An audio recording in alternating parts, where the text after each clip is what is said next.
사도신경으로 신앙 고백하시겠습니다.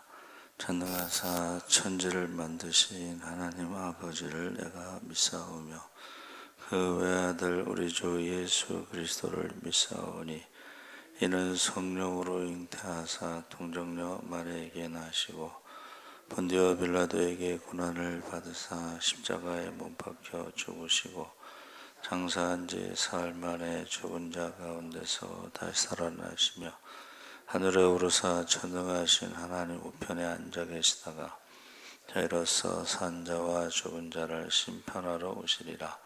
성령을 믿사오며 거룩한 공회와 성도가 서로 교통하는 것과 죄를 사하여 주시는 것과 몸이 다시 사는 것과 영원히 사는 것을 믿사옵나이다. 아멘.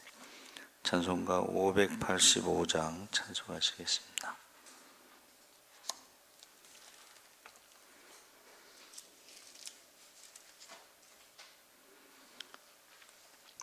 찬송가 585장 찬송하시겠습니다. 내 주는 강한 성이요 방패와 병기 되시니 큰 환난에서 우리를 구하여 내시리로다.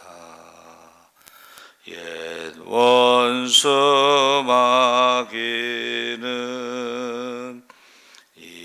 이때도 힘을 써 모략과 권세로 무기를 삼으니 천하에 누가 당하랴. 내 힘만 의지할 때는 패할 수밖에 없도다. 힘 있는 장수 나와서 날 대신하여 싸우네.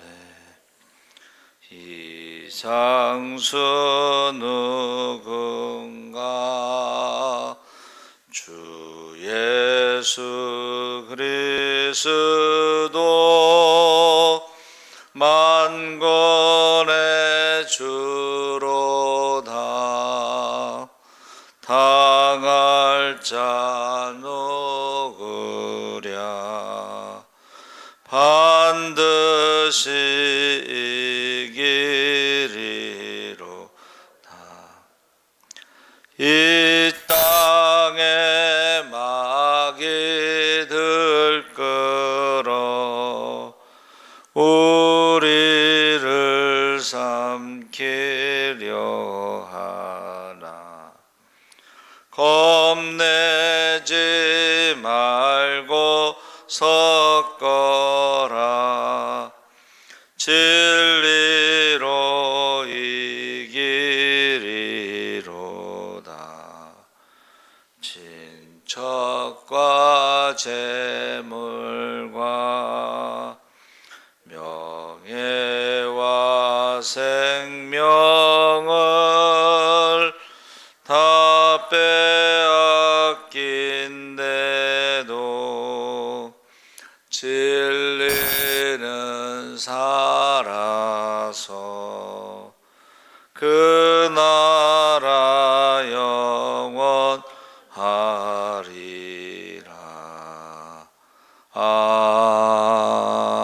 아멘. 하나의 말씀은 예레미야 17장 5절에서 8절까지 말씀을 보겠습니다. 구약성경 1077쪽에 있습니다.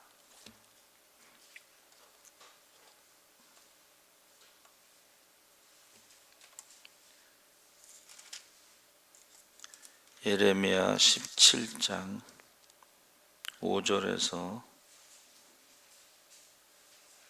8절까지 말씀을 다 같이 읽겠습니다. 여호와께서 이와 같이 말씀하시니라. 무릇 사람을 믿으며 육신으로 그의 힘을 삼고 마음이 여호와에게서 떠난 그 사람은 저주를 받을 것이라. 그는 사막의 떨기나무 같아서 좋은 일이 오는 것을 보지 못하고 광야 간조한 곳 건건한 땅 사람이 살지 않는 땅에 살리라. 그러나 무릇 여호와를 의지하며 여호와를 의뢰하는 그 사람은 복을 받을 것이라.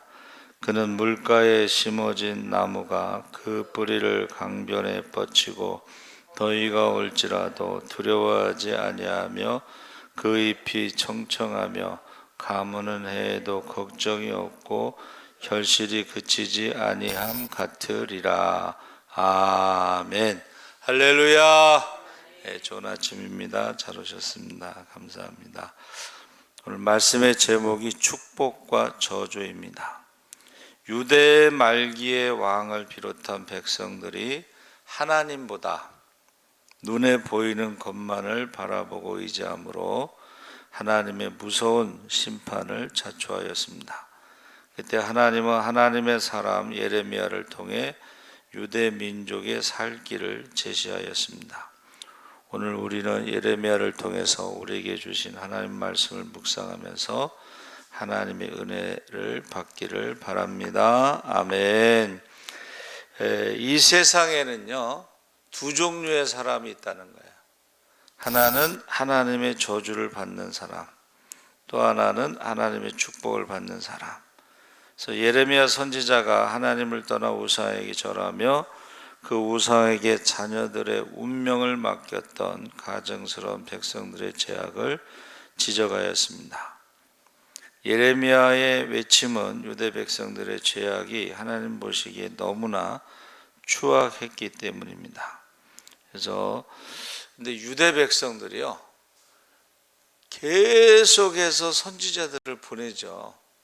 그러니까는 북왕국 이스라엘이 망할 때에 엘리야와 엘리사, 또 남왕국 유다가 망할 때에 계속해서 집중적으로 선지자들을 보내요. 그런데 끝까지 경고를 아랑곳하지 않고 그 당시 강대국인 애굽과 아수르와 동맹 관계를 확실히 하면 된다. 유대 나라의 물질적 번영에 만족하면서 더욱 경제적 풍요에 기대를 걸고 있었습니다. 우리가 읽은 말씀에 사람을 의지한다는 게 바로 강대국을 의지한다는 뜻이죠. 그래서 어떤 성경학자들은 왜 그랬을까? 강대국들이 우상을 섬겨서 잘 된다고 생각한 거예요. 우리가 생각할 때는 이 잘 사는 사람들이 우상을 섬겨서 잘 산다고 생각하는데 우리는 항상 끝을 봐야 돼. 끝을 봐야 됩니다. 그 우상을 섬겨서 잘 사는 것 같지만 그들의 말로가 좋지 않다는 거예요. 그들의 자녀들이 잘 안 된다는 것을 끝을 봐야 됩니다. 그래서 성경이 뭐라고 말씀하고 있어요? 믿지 않는 자들의 형통함을 부러워하지 말라고. 그 형통은 여름에 풀을 베면 금방 말라버리는 그 짧은 순간에 형통함을 부러워하지 말라 그랬습니다. 그래서 무릇 사람을 믿으며 혈육으로 그 권력을 삼고, 이 사람을 믿고 혈육으로 권력을 삼는 것이 이제 동맹국들을 우리도 이렇게 우상을 섬기면 잘 살게 되고 강대국이 되고 이렇게 착각에 빠지는 거죠. 그래서 여러분, 지금 우리나라가 미국, 중국, 일본 국제관계가 아주 중요한데 이 모든 국제관계에 원칙이 있어요. 변하지 않는 원칙. 그게 뭐냐면 국익을 우선한다는 거예요. 국익을. 그래서 그 전에 제가 어렸을 때 기억은 중공이 이제 힘이 이제 세지니까 모든 나라들이 대만하고 관계를 끊었어요. 그리고 중공과 관계를 맺었어요. 그러니까 국제관계는 영원한 친구도 없고 영원한 적도 없다는 거예요. 그러니까 우리가 이 사람을 의지하고 다른 나라를 의지한다는 것은 그것은 그 제1원칙 국익을 우선한다는 것을 잊어버렸기 때문에 그렇습니다.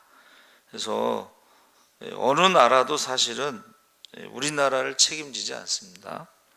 우리나라의 경제도 그렇고, 그래서 지금 우리가 참 힘든 게 뭐냐면 미국에는 우리가 수출을 많이 해서 돈을 벌어들이잖아요. 근데 중국도 역시 많은 것들을 무역에 의지하고 있잖아요. 중국이요, 세계의 공장이라는 말이 있어요.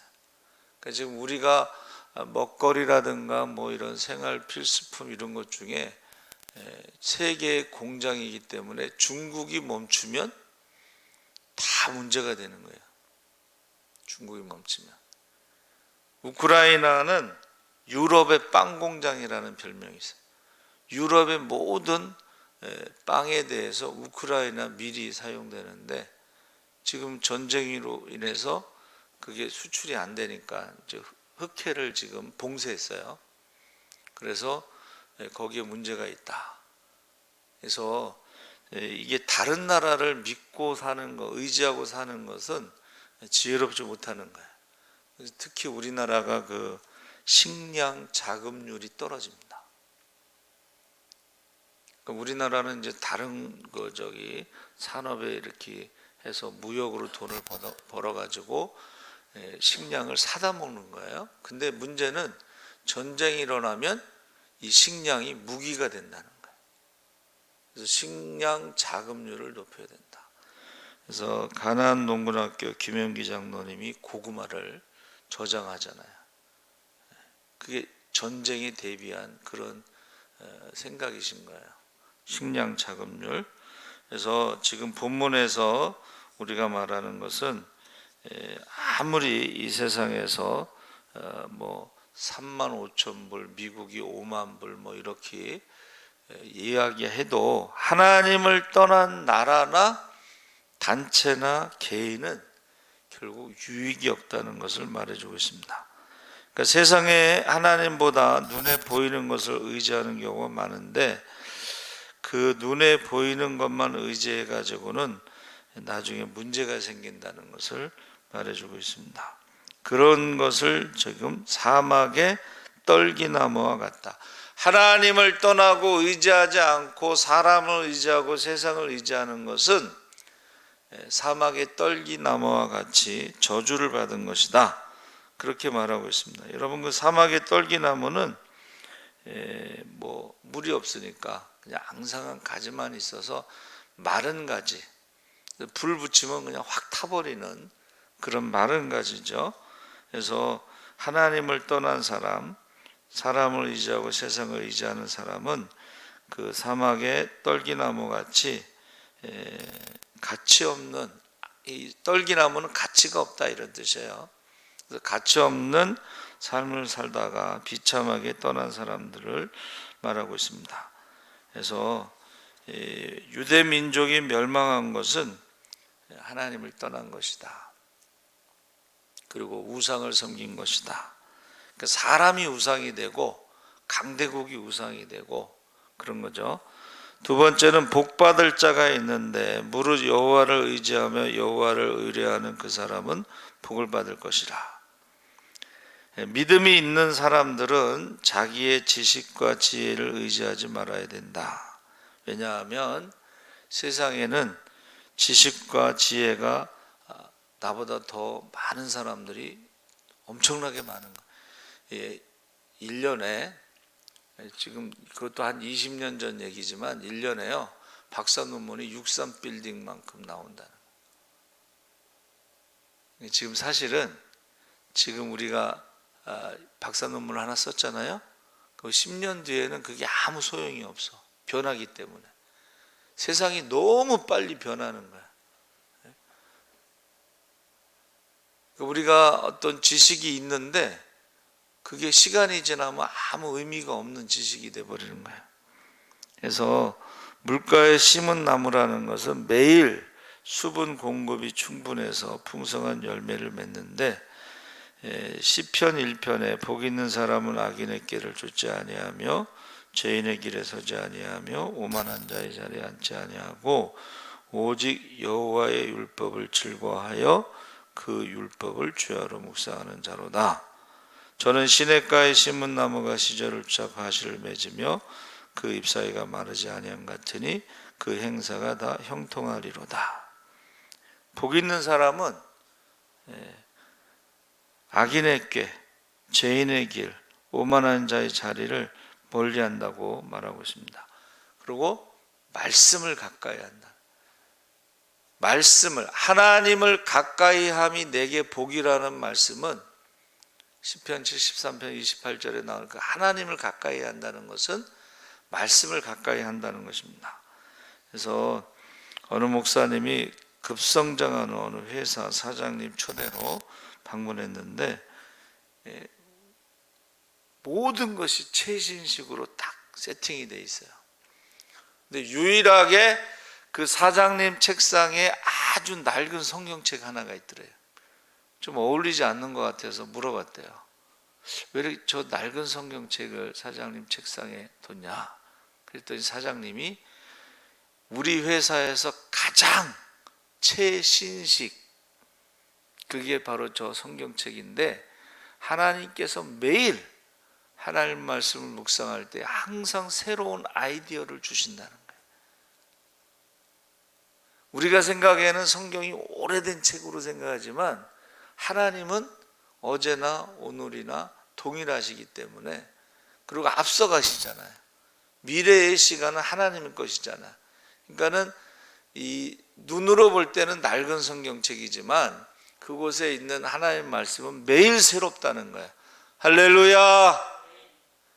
과거의 것을 가지고 우리가 살아가기에는 세상이 너무 빨리 변해요. 근데 하나님은 과거 얘기를 하시는 게 아니고 오늘 이야기를 하시고 미래에 대해서 말씀하고 계시다는 거예요. 그래서 그 사장님이 그렇게 대답을 했대요. 우리 회사에서 가장 최신식, 그것이 바로 저 성경책이다. 그래서 우리가 사무엘 시대에도 사람들이 그 엘리 제사장의 아들 홈니와 비느하스가 불법자요 하나님을 알지 못하는 자들이었지만 사무엘은 하나님의 언약궤 앞에서 살다가 하나님의 음성을 들었습니다. 하나님의 말씀이 희귀한 시대에 그 언약궤 앞에서 잠을 잔 것으로 이제 우리가 성경학자들이 말하는데, 항상 가까이 있을 때, 그러니까 우리가 예배를 드리고 설교를 들어도 은혜를 받고 축복받는 사람이 있고 하나님을 가까이 하는 사람이 있고, 말씀을 들을 때요 이렇게 그것을 하나님 말씀으로 받아들이지 않고 말씀과 생활이 이렇게 연결되지 않는 사람들이 있어요. 그러면 그 사람은 축복을 받지 못하는 거죠. 그래서 우리가 구약 성경을 요약한 것이 말라기인데, 말라기 선지자가 요약한 것이요 두 가지입니다. 하나는 주일 성수고 하나는 11조예요. 그래서 주일 성수와 11조가 교회의 기둥입니다. 근데 유럽에서 이제 구약의 11조를 폐지해 버렸어요. 여러분 그 구약에 보면 안식일을 지키지 않고 11조를 하지 않아서 레위인들이 그냥 고향으로 가버리죠. 예배가 없어지는 거예요. 똑같은 일이 유럽에 있었어요. 근데 한국에도 이제 그런 공부를 하고 온 사람들이 11조는 구약의 모세의 율법이다 해서 안 해도 된다 이렇게 주장하는 사람이 있어요. 근데 11조하고 주일 성수가 없어지면 예배가 없어지는 것이고, 예배가 없어진 유럽이나 그런 데를 보면 결국은 문제가 생기는 거예요. 문제가. 그래서 유럽의 가장 큰 문제가 뭐냐면 동성애예요. 결혼을 안 해. 인구 절벽, 나라가 없어지는 거예요. 근데 통계에 의하면 가장 인구 절벽으로 없어질 나라 중에 1위가 대한민국이에요. 이게 동성애를 주장하는 사람들, 낙태를 주장하는 사람들은 이것은 하나님의 형상을 파괴하는 것이고, 가정을 파괴하는 것이고, 교회를 파괴하는 것이고, 나라를 파괴하는 것입니다. 그래서 제가 이제 그 축복이라는 단어를 찾아봤는데, 뭐 전에도 많이 찾아봤는데, 또 이 축복이라고 하는 바라크라는 것이요, 기도하는 것, 경배하는 것, 그 다음에 찬송하는 것, 이런 의미가 있는데, 이 바라크라고 하는 단어는요, 하나님이 능력을 부어주시는 것을 성경의 축복이라고 그래요. 다시 말하면 물고기를 주는 축복이 있잖아요. 근데 그 물고기를 주는 축복은 세상적인 것이고, 성경이 말하는 축복은 물고기를 잡을 수 있는 능력을 주시는 거예요. 할렐루야. 저주가 뭐냐 그랬더니 아라르라고 했는데, 저주라는 것은 두 주인을 섬기는 것이 저주고, 우상 숭배가 저주가 되는 것입니다. 그래서 창세기 3장에 나오는 저주, 내가 모든 짐승보다 더욱 저주를 받는다, 이 말은 멀리함을 당한다. 하나님께서 두 주인을 섬기고 우상 숭배하는 사람들을 저주할 때에 하나님이 멀리 하신다는 거예요. 또 하나님만 멀리 하는 게 아니고, 저주받은 사람들은 사람들이 멀리 한다. 그게 저주라는 것이죠. 멀리 하는 거. 그러면 아담이 저주를 받아서 땅이 너로 인하여 저주를 받는다, 이 말은 땅이 풍성한 열매를 주지 않고 풍요로부터 멀어진다, 이런 뜻입니다. 멀어지다, 멀리하다. 그래서 금지된 거죠. 그래서 저와 여러분이, 축복은 뭐예요? 하나님이 우리에게 능력을 부어주는 거예요. 그러니까 성령 충만하면 권능을 받고, 그게 축복이에요. 저주는 뭐예요? 하나님이 멀리 하시는 거예요. 하나님이 능력을 주시지 않아. 근데 우리가 여러분 살아가는데 우리 힘으로 할 수 없는 게 얼마나 많아요. 근데 저주받은 사람들은 능력이 없으니까 그 어려움 속에 걸려서 넘어지는 거예요. 그런데 하나님으로부터 축복받은 사람들은 능력을 주시니까, 하나님이 우리를 사랑하시니까 넉넉히 이긴다고 말씀하고 있는 거예요. 그게 축복이라는 거예요. 그러니까 우리가 먼저 그의 나라와 그 일을 구하면 이 모든 것을 다 하시고, 입을 넓게 벌려 구하면 차고 넘치게 하시고, 눈물로 씨를 뿌리더라도 하나님이 그것을 축복하시지 않으면 열매를 거둘 수가 없는 거예요. 그래서 저와 여러분이 축복의 사람이냐 저주의 사람이냐, 축복의 사람은 열매를 많이 맺게 돼 있다는 거예요. 그 행사가 다 형통하다는 거예요. 저주의 사람들은 그것을 어떻게 해결할 수 있는 능력이 없으니까, 하나님이 멀리 하시니까, 하나님의 사랑을 받지 못하니까 열매가 없다는 것입니다. 그래서 저와 여러분이 꼭 축복의 사람이 되시기를 바랍니다. 아멘. 살아계신 하나님 아버지, 우리가 축복과 저주에 대해서 말씀을 나누었습니다. 하나님을 가까이 하는 것이 축복이고, 하나님께서 우리에게 능력을 주시는 것이 축복이라고 그랬습니다. 우리가 살아가면서 우리 힘으로 할 수 없는 일들이 많이 있지만, 그러나 예수의 이름으로 무엇이든지 구할 때 하나님께서 응답해 주실 줄 믿습니다. 아버지 하나님, 우리가 마지막 때에 우리의 사명과 직분을 잘 감당할 수 있도록 하나님께서 능력에 능력을 더하여 주시옵소서, 축복에 축복을 더하여 주시옵소서, 하나님의 사랑으로 넉넉히 이기게 하여 주시옵소서. 감사하며 예수님의 이름으로 기도하옵나이다. 아멘. 하늘에 계신 우리 아버지여, 이름이 거룩히 여김을 받으시오며 나라의